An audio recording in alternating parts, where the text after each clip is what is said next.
Claire, présidente de France Invest, mais elle a un vrai métier par ailleurs. Alors, Claire est née en 1973 dans une super région, le Cantal. On en parlera tout à l'heure.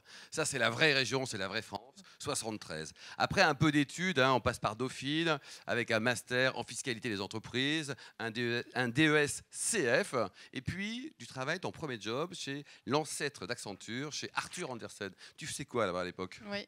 Bonsoir à tous déjà, merci Alain de m'avoir invité. Alors j'ai commencé effectivement en 97 et chez Arthur Andersen, je faisais à la fois des missions de ce qu'on appelle aujourd'hui Transaction Services, donc des missions de due diligence pour les entreprises, notamment dans le cadre d'acquisition. Et puis c'est aussi là que j'ai découvert mon métier d'aujourd'hui, le capital investissement, puisqu'il faut repartir dans les années 2000. Et donc, on commençait à financer les startups. Et chez Arthur Andersen, on accompagnait les dirigeants en fait, à mettre en place leur business plan et pour aller lever des fonds. Et donc, c'est comme ça que j'ai connu le capital investissement, en accompagnant des entrepreneurs qui étaient des jeunes start-upers à l'époque à créer leur business plan pour ensuite aller lever des fonds. Alors, dans les années 2002, on t'a aperçu très régulièrement dans les Balkans. On avait déjà les espions du Wine Business Club qui traînaient là. Qu'est-ce que tu faisais là-bas? Oui. Alors, après Arthur Andersen, effectivement, donc j'ai découvert le capital investissement et je suis partie faire ce métier. J'ai commencé dans les Balkans, enfin j'ai commencé en réalité dans les pays baltes. Et c'était à un moment où les pays de l'Est n'étaient pas encore rentrés dans l'Europe. Oui. Donc c'était un autre... paquet de valises, non? Voilà. entre autres pas que. Ouais. Il y a la maroquinerie à l'époque. En tout cas, c'était évidemment un stade économique de ces pays qui était bien différent de celui qui est aujourd'hui. Et j'ai commencé finalement mon métier d'investisseur dans ces pays-là, donc d'abord dans les pays baltes, et puis ensuite dans l'ensemble, dans une dizaine de pays, puisqu'on investissait des pays baltes aux Balkans. Donc l'ensemble des pays, sauf en dehors de l'Ukraine et de la Russie, qui étaient deux pays dans lesquels on n'allait pas. Et on avait des bureaux à l'époque en Pologne, à Varsovie, et en Roumanie, à Bucarest. Donc j'étais dans une équipe assez internationale. Et j'étais souvent, enfin tout le temps sur la route, parce qu'il fallait aller voir les entreprises, évidemment, et les entrepreneurs, qui étaient forcément pas dans les centres-villes. Donc les infrastructures étaient quand même celles qu'elles étaient à cette époque. Donc il y avait beaucoup de routes pour aller dans les entreprises, rencontrer ces entrepreneurs dans ces différents pays. Et c'est là donc que j'ai commencé à faire mes premiers investissements, mes premiers suivis de société, et dans des secteurs qui étaient à l'époque beaucoup dans les télécoms, puisque c'était les secteurs qui étaient en plein développement, mais aussi la distribution, le retail. Donc, moi, j'ai accompagné une société qui était à l'époque le petit Zara des pays de l'Est et qui se développait à grande vitesse dans l'ensemble de la région. Elle s'appelait Balcap.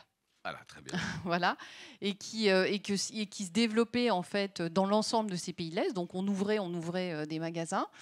J'ai aussi fait à ce moment-là une de mes premières sessions, parce que alors dans mon métier, il faut peut-être que je dise deux mots sur le capital investissement. On va en parler abondamment tout à l'heure. On va en parler, mais mon métier, qui est quand même un métier fabuleux, c'est d'accompagner des entrepreneurs qui ont souvent des projets de croissance et de développement, et dans des secteurs divers et variés. Donc d'où les télécoms et d'où le retail à ce moment-là. Et on les accompagne pour un projet d'une certaine durée, donc en général pendant 5 à 7 ans. Et puis après, on sort de ces entreprises. Et donc, une de mes premières sorties dans ces pays-là, ça a été sur le Riga Stock Exchange. Ça a été la première IPO à l'époque du Riga Stock Exchange en 2015, au mois de mai. Et c'était le mois où les pays baltes rentraient dans l'Europe. Donc voilà, c'était encore une fois un autre contexte, avec des négociations, parce que évidemment dans nos métiers, on passe quand même du temps. Comme on va partir pour quelques années avec un entrepreneur, il faut bien verrouiller le contrat au de mariage, début, quand même, voilà. Donc on a quelques discussions de départ sur le contrat, notre vie commune pendant les quelques années.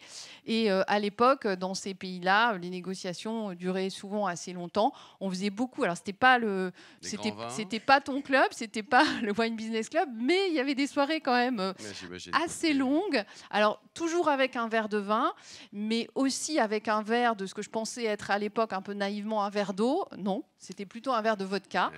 Donc voilà, les soirées et les dîners de négo étaient assez longs. Bon, tu as survécu, c'est le principal. J'ai survécu. 2011, Claire arrive, tu atteins ton nirvana professionnel chez Amundi.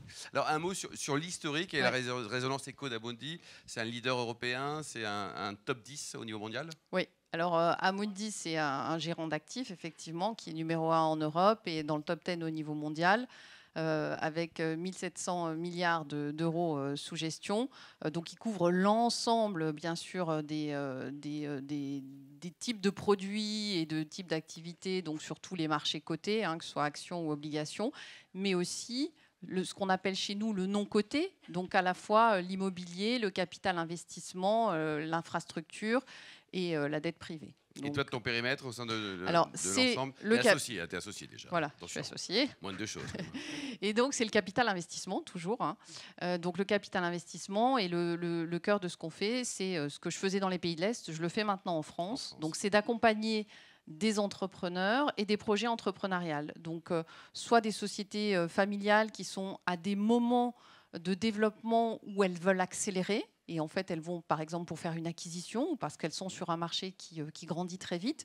Et donc, elles ont besoin de renforcer leurs fonds propres pour pouvoir accélérer leur croissance. Donc, ça, c'est ce qu'on fait. Soit des sujets aussi de transmission actionnariale. Par exemple aussi dans des sociétés familiales, quand il y a des réorganisations de capital pour pouvoir, par exemple, une partie de la famille qui veut vendre ses actions. Et donc, c'est à ce moment-là qu'on peut aussi intervenir. Donc, nous, on fait ça chez Amundi. On accompagne des PME, des grosses PME et des ETI en France. Et si je te dis transport surgelé, la remorque surgelée ou supermarché bio, tu penses à qui? Alors, à 2 sociétés que j'ai accompagnées, comme bien vu. Donc, la deuxième dans les supermarchés bio, c'est une jolie histoire parce que c'est une société dans laquelle j'avais investi en 2012 et qui s'appelle Marcel et Fils, qui avait 3 supermarchés bio dans le sud de la France quand on est rentré. Donc, c'était un petit peu moins de 10 millions d'euros de chiffre d'affaires. Et on l'a accompagné jusqu'à 2020. D'accord. Donc, pendant plusieurs années. Et quand on est parti, en fait, quand on a revendu nos parts dans cette société, c'est une société qui avait 30 supermarchés qui faisaient plus de 75 millions d'euros de chiffre d'affaires. Donc, typiquement, ça, ce sont des belles histoires de croissance qu'on accompagne. Et d'ailleurs, ton multiple final était plutôt convenable ou Oui, il était plutôt convenable. Mais parce que la société a fait cette belle croissance. Et d'ailleurs, j'en profite, s'il y a des gens du Sud, c'est du bio gourmand. Ils ont de très belles caves à vin. Voilà, donc, Et les remorques, alors ça fait moins rêver? Et alors, non, ça fait rêver parce qu'on en a besoin. C'est qui veut une remorque réfrigérée. Ouais, ça c'est une de mes dernières opérations que j'ai faites cette année, où j'ai investi dans une société. Alors, la partie française s'appelle Chéreau. Si vous les connaissez pas, à partir de demain, vous regarderez sur les routes et vous en verrez partout parce que c'est le leader en France des remorques à température dirigée. Donc, c'est ce qui transporte tout le froid en France et en Europe, et c'est le 2e acteur en Europe. Donc c'est une très belle marque industrielle française. Donc ça, c'est une de mes dernières opérations, avec justement une ambition de croissance aussi, même s'ils sont déjà très présents en Europe, mais de continuer cette croissance en Europe. Voilà. Bon, alors, qui en ce moment, évidemment, mais ça, je pense qu'on a des entrepreneurs dans la salle, donc on sait qu'on est dans un moment dans ces secteurs-là, à la fois avec la hausse des prix des matières premières, les difficultés, voilà, qui est compliquée, mais une très très belle histoire industrielle française. Alors, tu es présidente de France Invest depuis le juin 2021. Oui. Tu as succédé à un garçon exceptionnel, Dominique Gaillard, qui est ici présent. On peut applaudir chaleureusement Dominique parce qu'il a monté juste un truc. Enfin, voilà, c'est une star. C'est un garçon modeste et comme tous les voileux, il est très très modeste. Voilà. Alors, donc tu as succédé à Dominique, ça c'était pas facile. Bon, mais tu l'as fait. C'est quoi? On peut dire que c'est un club fermé qui regroupe 370 membres? Alors, France Invest, c'est l'association qui regroupe l'ensemble des acteurs du capital investissement. Donc, en France, qui accompagne les sociétés françaises, donc qui ont ces projets de croissance ou de transmission, quelle que soit leur taille. Donc, on accompagne des startups, des PME, des ETI, mais aussi des projets d'infrastructure.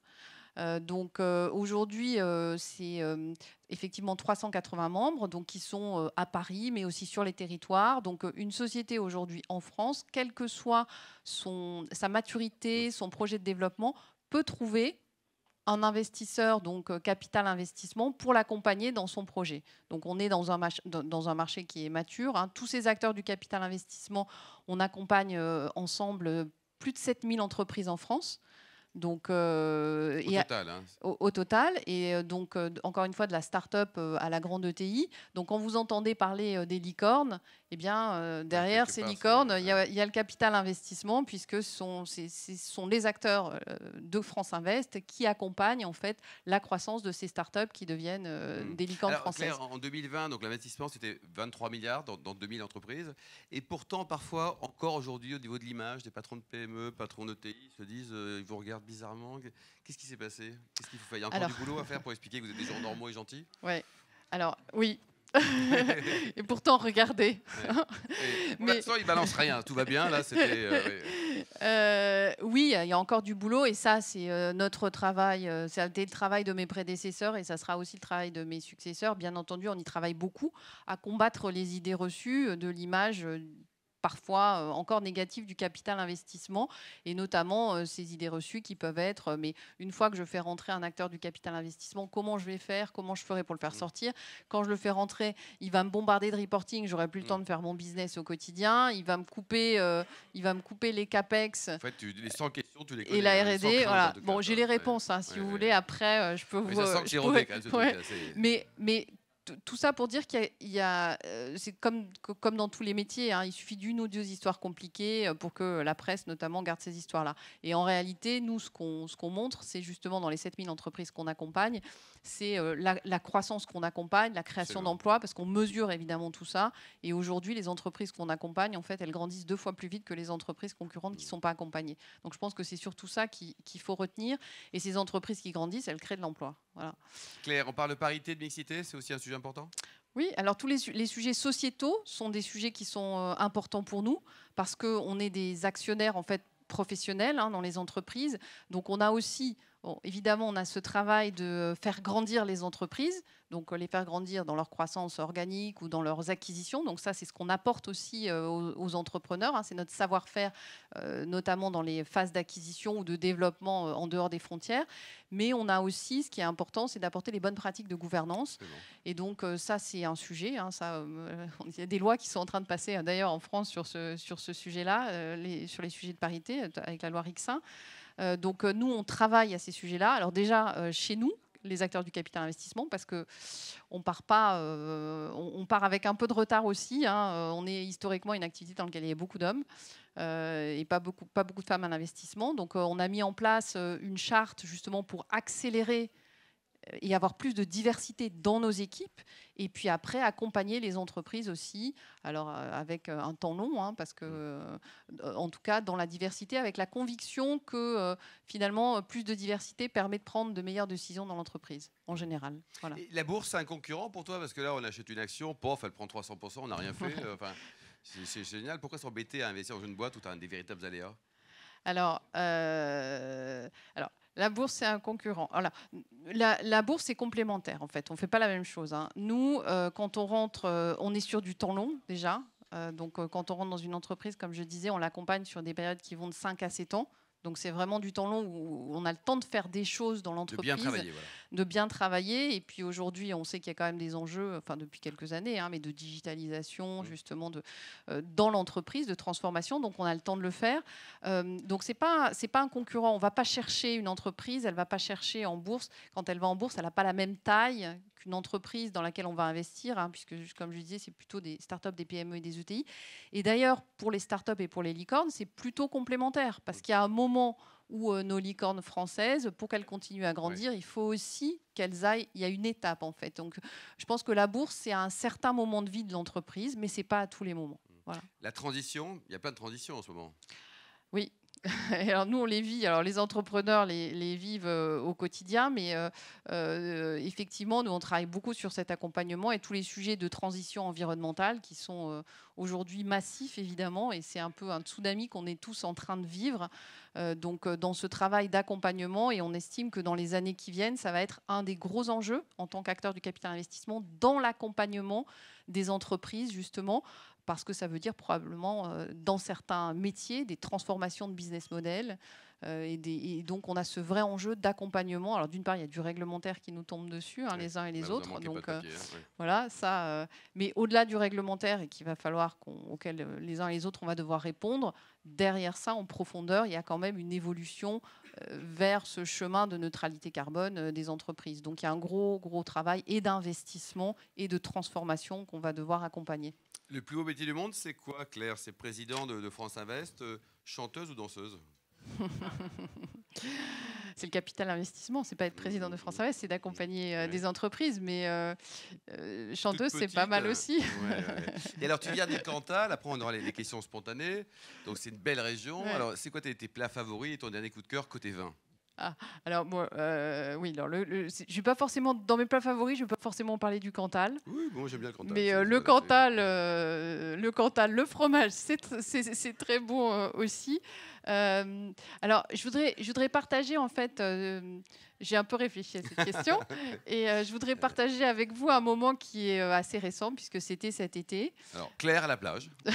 Voilà, j'étais en Espagne. Donc, il faut imaginer le contexte aussi, parce que j'étais au bord de la mer et c'était un dîner qui était au bord de la mer. Et en fait, j'ai eu ce soir-là la chance de déguster. Mon plat, c'était une tranche de porc ibérique confite à basse température. Ça, c'est délicieux, ça. Qui était fondante et avec un goût tu nous donnes faim, là. Incroyable. Ouais. Et qui était accompagné d'un vin qui était un Ribera del Duero. Excellent.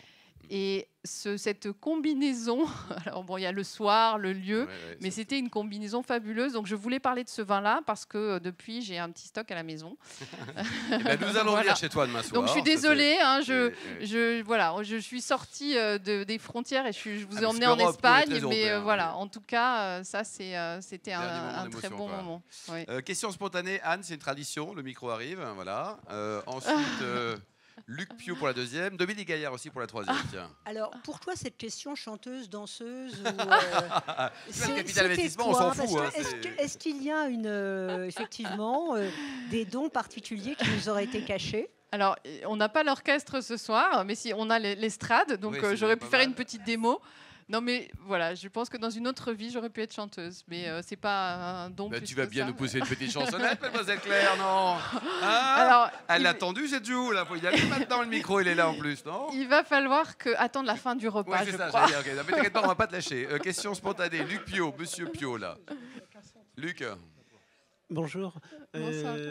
Dans vos métiers de capital investissement, est-ce qu'il y a beaucoup d'acteurs non français ou est-ce que c'est essentiellement des acteurs français ici? Alors, dans les chiffres que je donnais tout à l'heure, donc chez France Invest, qui accompagne ces 7000 entreprises, ce sont des acteurs qui sont pour la plupart français. Mais aujourd'hui, oui, il y a il y a beaucoup d'acteurs qui ne sont pas français, notamment il y a beaucoup d'acteurs américains. Et anglo-saxons. Il y a beaucoup d'anglais aussi. La France, c'est les Anglais, ils ne sont plus dans l'Europe, mais donc les Anglais, la France, en fait, c'est le premier pays en Europe en termes de montant investi en capital investissement. Maintenant, si on regarde les Anglais en termes de montant investi, ils sont plus dans l'Europe, mais ils sont au-dessus de nous en montant investi, mais en revanche, en nombre d'entreprises accompagnées, c'est les Français qui sommes les plus actifs. Donc en fait, chaque année, on accompagne 2000 nouvelles entreprises en France. Donc le capital investissement français est vraiment un acteur très très dynamique. Et bien sûr, les très grands fonds sont des fonds anglo-saxons et notamment américains, qui investissent aussi en France, parce que quand on parle du financement des licornes, les Français, bien entendu, sont sur ce type d'accompagnement, mais souvent accompagnés par des acteurs américains, parce que les tailles de tickets sont très importantes aujourd'hui. Dominique, et puis après Nicolas, le patron de Bâti Santé, pour la dernière question. Eh bien oui, il faut bien poser la question. Imagine, je connais un peu la réponse, mais je te la pose quand même. Imagine que je sois la veuve de Carpentras, est-ce que je peux bénéficier des fantastiques retours sur investissement du private equity? Comment je fais? Merci pour cette très bonne question. Donc effectivement, c'est un des gros sujets, c'est un des sujets importants que je porte là dans mes 2 années de présidente de France Invest. Aujourd'hui, le capital investissement, c'est un produit d'investissement qui est depuis toujours très réservé aux investisseurs institutionnels. Et c'est assez difficile pour les particuliers d'investir dans le capital investissement. Alors, c'est plus facile quand on est assez fortuné. Donc, il y a des family office, il y a les high net worth.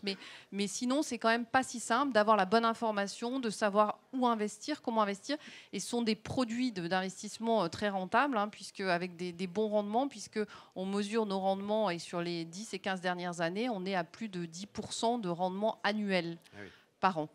Donc avec beaucoup de régularité. Donc c'est pour ça que je m'attaque à ce sujet-là et justement à démocratiser le capital investissement, c'est-à-dire faire en sorte qu'il soit accessible pour les particuliers.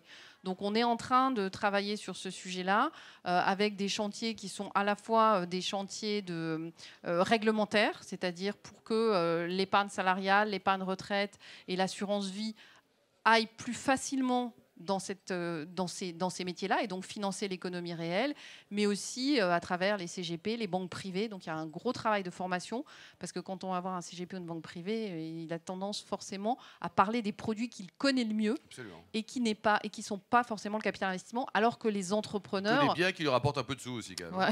Oui. Mais, alors que les entrepreneurs, non seulement quand on leur parle d'investir dans le capital investissement, bon, déjà ça donne du rendement, donc c'est quand même un placement intéressant. Et puis en plus, ça parle évidemment à un entrepreneur, puisqu'il est dedans tous les jours et donc il sait ce que c'est, la valeur que peut créer une entreprise. Donc on travaille beaucoup sur ce sujet-là pour que tout le monde puisse investir dans le capital investissement. Dernière question, Nicolas, Baptiste Santé, c'est des problèmes de rats chez vous, dans vos immeubles, tout ça. Il s'en occupe avec cette ETI qui réalise combien? 60 millions, tu fais? 60 millions. 60 millions, bravo. Alors, une question intelligente, si c'est possible, Nicolas? Chaque jour, on lit dans les échos qu'il y a beaucoup d'ETI qui sont rachetés par des sociétés que vous représentez de private equity avec des multiples qui montent. Est-ce que vous pouvez nous dire pourquoi et est-ce que ça va durer encore quelques années? Alors bon, on est dans... On est dans un contexte, effectivement, où il y a beaucoup de liquidités, hein, donc il y a beaucoup d'argent qui est à investir. Après, on parle souvent, la presse ne le relaie pas, mais ce sont souvent des multiples moyens. Et donc, ce qui est intéressant, c'est d'aller regarder dans le détail et dans quel type de société. Et ce qu'on voit, nous, c'est qu'il y a des multiples très, très, très élevés sur notamment tous les sujets de tech, et donc des secteurs qui sont très particuliers, où là, on a des multiples qui s'envolent. Mais ce n'est pas le cas, en fait, de tous les secteurs et de toutes les entreprises en fonction de leur histoire. Donc, le multiple moyen est difficile à analyser comme ça.